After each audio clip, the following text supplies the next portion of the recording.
Hello, powerful one. Welcome to yet another edition of Inner Growth with Osezuah ELIMIHE. Today, we are taking a look at The Gap, a conscious guide to self-renewal. My name still remains Osezuah Anthony ELIMIHE, and I am in the business forever of helping you grow inside out. That's the drill.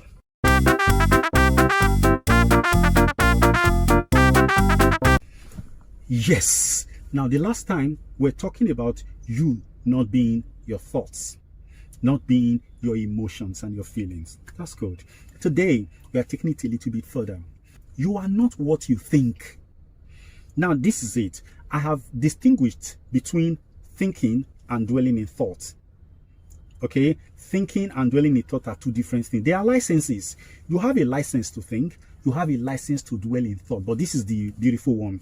Life expects you, implores you to think rather than dwelling in thoughts. Because when you dwell in thought, you are ruled by the emotions of the thought. You are locked in a cocoon, in a bubble. And the powers of the emotion that have been generated by the thought will take you on the trip. Call it an ego trip, whatever it is. It is not you. Then the second thing you also need to know is that what you think is not you. Why? Because it can never be you. You are just thinking, you are computing. What you think is your computation. You know, as it is said, it is not what a man thinketh, so is he. That's not what the scripture says. But what the scripture actually says is that as a man thinketh, so is he. As, meaning how. It's an adverbial of manner. How a man thinks, that is how he is. How a human being thinks, that is how they are. So, it's not you. But when you start thinking in a manner that says you are one with your thoughts, you are one with the things that you think, you become that. That's what the Bible means by saying, as a man thinketh, so is he. Now, the next thing you need to know, which is the gap, is very important to note this. How do you create this gap? You might want to ask, and I supply the answer without you asking. One, when you have a feeling on your inside, people find it difficult to catch a thought, but rather they catch feeling, because when you start feeling anything, the thought is present.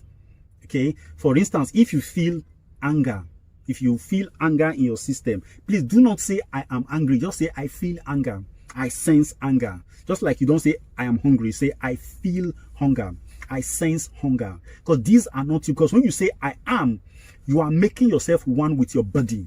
You are creating an intimacy. There is no gap between you and your body. Same thing people say, I am angry. It's not you.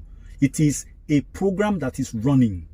A program of anger. So when you now say I am angry, you are becoming one with that program, and there is no extrication. You just lock into it. You know. Now, when you have a feeling in your system, the first thing you have to do is to note where you are having that feeling. Where in your body. Usually, it is between your rectum and your pituitary gland point here. So there are stops. There is the rectum, there is the reproductive organ, there is the navel, there is the heart, there is the throat, and then, of course, there is this pituitary gland, this third place, the Ajna chakra, whatever they call it. Okay? Once you find yourself feeling anything, first of all, locate where that thing is coming from. When you do that, is where am I feeling this thought? Where am I feeling this emotion? Where is it coming from? All right? You catch it. That is the first step in creating a gap. The second thing is to say, what is it telling me? What is it telling me? Okay, you listen to it. You will feel it. You may not be able to catch what it's telling you, but of course, it comes with emotion. The feeling might be, I'm not happy. Yes, okay. Oh, I'm not good enough. Is that what it's telling me? Oh, you don't deserve that person. You don't deserve that thing. They are using you. They are oppressing you. They are about to expose you. All of these things, these are messages in the thoughts. Okay, the question you have to ask next is, how is it making me feel? How is it making me feel? It could be inferior. It could be sad. It could be anger. It could be shame. It could be anxious. It could be anything. When you are doing all of these exercises, what you are simply doing is that the gap is getting wider. So what this means is that you are simply saying, I am not these thoughts.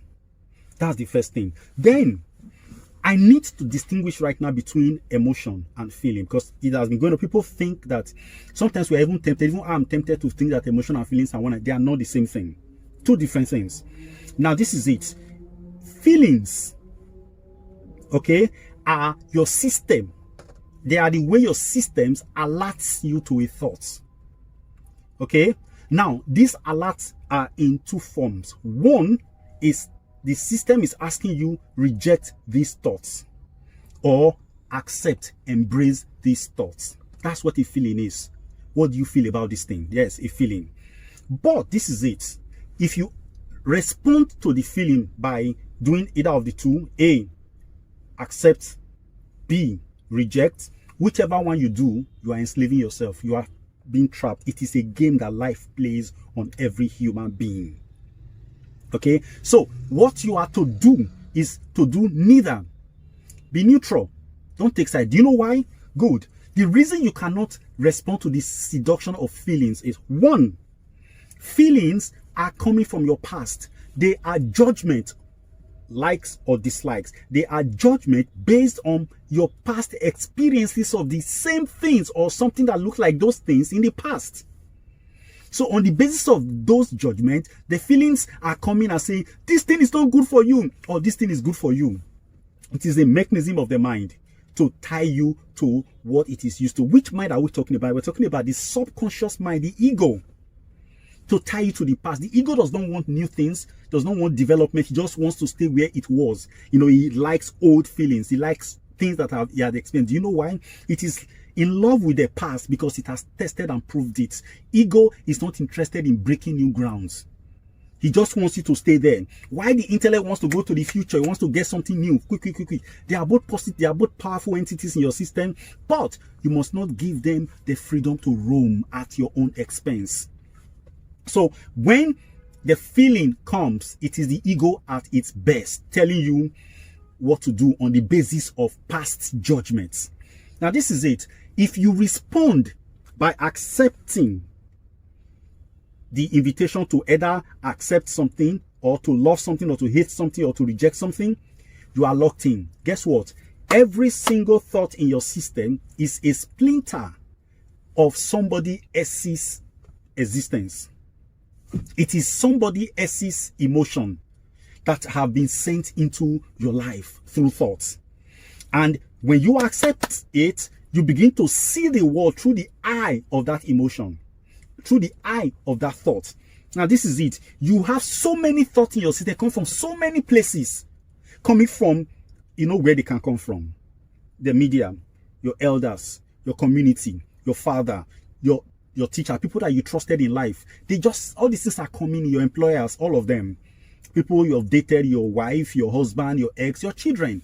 I will talk about Valences in another video. But for now, let me just tell you that each of these thoughts that are in your system, they have eyes. Each of them has an eye through which the world is seen, through which you see your physical environment.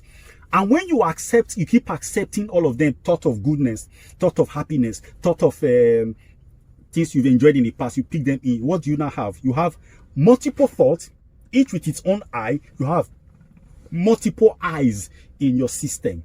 That is on this body. Plenty eyes are now there, not just this. Because really, we don't see with these eyes. No, we do. We look with these eyes. We see with our mind. This is where these thoughts, these entities are gathered. Now, it is the one that has an experience with the thing you are looking at that is in the forefront of that thing you are looking at. You can see a yellow dress, a lady in a yellow dress, and it will trigger an experience you've had in the past, and it will run. Sometimes it will run obviously. Sometimes it will run at the background subtly, and you won't know. It is now informing your decisions. So what you are to do is to cut away from all these. You know why? Because it is written in the Bible, when the eye of your body is single, great will be the light of your body. But when it is not single,